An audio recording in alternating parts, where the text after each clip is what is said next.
Well, the sound relationship house really directly applies to parenting. So think about this. The first level of the sound relationship house is building love maps, knowing your partner's inner world. Well, think about building a love map of your child's inner world, right? Now, if you can do that, if you know your kid well enough to really create a love map. For example, what does your kid like to eat? What does your kid hate to eat? What's your kid's nightmare meal? What's your kid's absolute banquet? If you know stuff like that, if you know the names of your kids' friends, and what their relationships are like and what their concerns are and how they compare themselves to others, if you build that love map, you're building a very solid relationship with your kid. Fondness and admiration, the next level of the sound relationship house. Well, how do you communicate affection to your children? How do you let them know that they are loved and cared for? How do you communicate respect to your kids? Do you even think about respecting your kids as an important thing? Admiring your kids?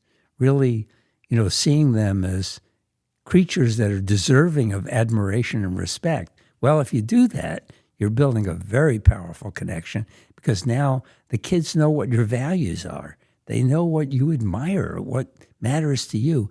And you're a hero to your kids. You have to realize that you are a hero or a heroine. Next level, turning toward bids. Well, kids are always making bids for attention, for connection. And one of the most important things in our research literature on kids' emotional development is that when kids are invisible, when they don't get attention, when they feel neglected, when they're not known, they act out to get attention. They do negative things to get attention. They scream and yell and break things and hurt their siblings and do things that are really unacceptable to get attention. So turning toward your kids' bids are going to be very important. What about the next level of the sound relationship house? The idea of a positive attitude toward your kids. So if you're not just looking at your kids' mistakes and correcting them, but also looking at what they're doing right and letting them know that pleases you, that you see them drawing something and you say, oh, that's so nice. It makes me feel like I'm in the country, and on a vacation. I love that drawing. Then you're communicating a positive attitude toward them, not just catching their mistakes and correcting them, but really seeing what they're doing right and praising them for it and admiring them for what they're doing right. What about conflict? That's the next level. How do you manage conflict with a kid? How do you communicate what you expect from the child? And how do you deal with disappointment and upset if your kid lies, if your kid does something you really disapprove of in the way they treat somebody else?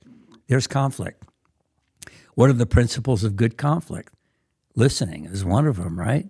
And finding out what's behind your kid's position and, looking at gridlock conflict and understanding, dealing with, negative incidents, like regrettable incidents with a kid, not just with a parent, with a partner, but a negative incident with a child that's really powerful and important.